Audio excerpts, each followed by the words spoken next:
ಈಗ ನಾವು ಇನ್ನೊಂದು ಕ್ರಿಯೆಯನ್ನ ಕೂಡ ಮಾಡ್ಬೋದು. ಇದು ಫುಡ್ ಸೋಕಿಂಗ್ ಅಂತ ಹೇಳ್ತಾರೆ. ಅಂದರೆ ಉಪ್ಪಿನ ನೀರಿನಲ್ಲಿ ಮಾಡುವಂಥ ಒಂದು ಶುದ್ಧೀಕರಣ ಕ್ರಿಯೆ. ಇದನ್ನು ನಾನು ಸ್ವಲ್ಪ ಸಂಕ್ಷಿಪ್ತವಾಗಿ ಇದರ ಬಗ್ಗೆ ಹೇಳ್ತೀನಿ, ಈ ಕ್ರಿಯೆಯನ್ನು ಯಾಕೆ ಮಾಡಬೇಕು ಅಂತ.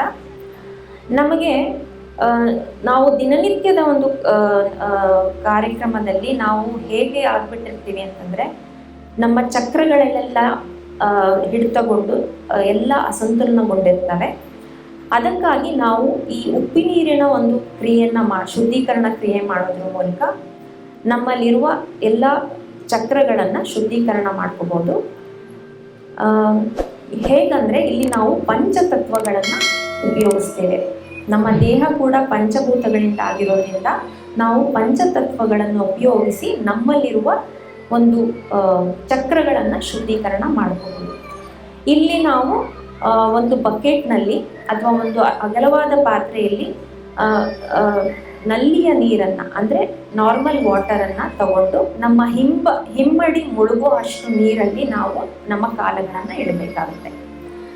ಮತ್ತು ಒಂದು ಕಲ್ಲುಪ್ಪನ್ನು ಹಾಕೊಳ್ಳೋದ್ರ ಮೂಲಕ ಈ ಉಪ್ಪಿನೀರಿನಲ್ಲಿ ನಮ್ಮ ಕಾಲುಗಳನ್ನು ಇಟ್ಟು ನಾವು ದಿನನಿತ್ಯ ಹೇಗೆ ಧ್ಯಾನ ಮಾಡ್ತೀವೋ ಹಾಗೆ ಇಲ್ಲಿ ಧ್ಯಾನವನ್ನು ಮಾಡಬೇಕಾಗತ್ತೆ. ಹೀಗೆ ನಾವು ಮಾಡೋದ್ರಿಂದ ಆ ಉಪ್ಪಿನೀರಿನಲ್ಲಿ ನಮ್ಮ ದೇಹದಲ್ಲಿರುವ ಎಲ್ಲ ಒಂದು ನಕಾರಾತ್ಮಕತೆಗಳು ಅದರಲ್ಲಿ ಹೀರಿಕೊಂಡು ನಾವು ಮತ್ತೆ ನಮ್ಮ ಎಲ್ಲ ಚಕ್ರಗಳು ಚೈತನ್ಯಯುಕ್ತವಾಗುತ್ತೆ. ಆದರೆ ಇಲ್ಲಿ ಒಂದು ಇಂಪಾರ್ಟೆಂಟ್ ಅಂದರೆ ಒಂದು ಮುಖ್ಯವಾದ ವಿಷಯ ಏನು ಅಂತಂದರೆ, ನಾವು ಇದನ್ನು ಶ್ರೀ ಮಾತಾಜಿಯವರ ಒಂದು ಫೋಟೋ ಮುಂದೆನೇ ಮಾಡಬೇಕು. ಹೀಗೆ ಮಾಡೋದ್ರಿಂದ ಏನಾಗುತ್ತೆ ಅಂದರೆ, ಅವರ ಚೈತನ್ಯದಿಂದ ಈ ಎಲ್ಲ ತತ್ವಗಳು ಕೂಡ ಜಾಗೃತಗೊಂಡು ಅವು ನಮ್ಮ ಸೂಕ್ಷ್ಮ ಶರೀರವನ್ನು ಶುದ್ಧಗೊಳಿಸ್ತವೆ. So we will all do together the food soaking. I'll just tell what to do, then we will all do together the food soaking technique.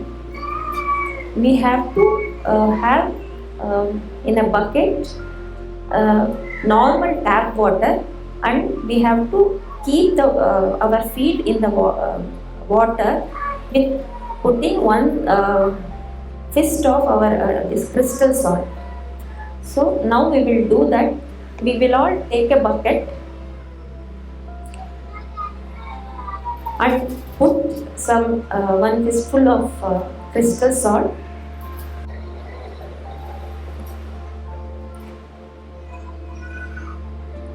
ನಾವು ಈ ಕ್ರಿಯೆಯನ್ನು ಮಾಡಿದ ನಂತರ ಒಂದು ಮಗ್ನಲ್ಲಿ ಫ್ರೆಶ್ ವಾಟರ್ ಇರುತ್ತೆ, ಫ್ರೆಶ್ ನೀರಿರುತ್ತಲ್ಲ, ಆ ನೀರಲ್ಲಿ ಮತ್ತೆ ನಮ್ಮ ಕಾಲನ್ನು ತೊಳೆದುಕೊಂಡು ಆ ನೀರನ್ನು ನಾವು ಕಮೋಡ್ನಲ್ಲೇ ಚೆಲ್ಲಬೇಕಾಗತ್ತೆ. ಯಾಕಂದರೆ ಈ ಒಂದು ನೀರಿನಲ್ಲಿ ನಮ್ಮ ದೇಹದ ಎಲ್ಲ ಒಂದು ನೆಗೆಟಿವಿಟೀಸ್ಗಳು ಇರುತ್ತೆ.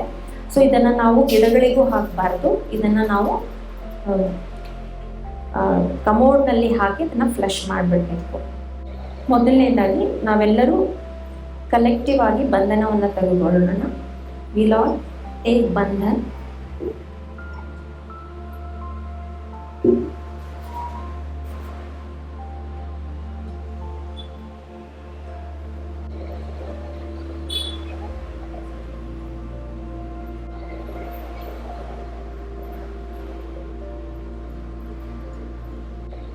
Let us pray to Shri Mataji.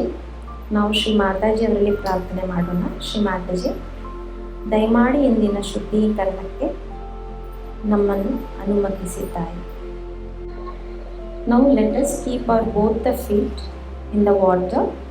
ಎರಡೂ ಕಾಲುಗಳನ್ನು ಆ ನೀರಿನಲ್ಲಿ ಇಡೋಣ.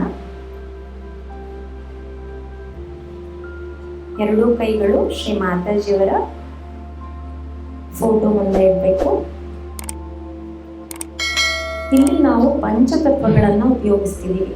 ಉಪ್ಪು ಭೂಮಿ ತತ್ವವನ್ನು ಸೂಚಿಸಿದ್ರೆ, ನೀರು ಜಲತತ್ವವನ್ನು ಸೂಚಿಸುತ್ತೆ.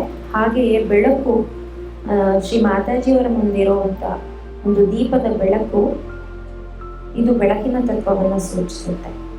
ಸೊ ಈ ಎಲ್ಲ ಪಂಚಭೂತಗಳನ್ನು ಉಪಯೋಗಿಸಿ ನಾವು ನಮ್ಮನ್ನು ಶುದ್ಧೀಕರಣ ಮಾಡ್ಕೊಳ್ತಾ ಇದ್ದೇವೆ.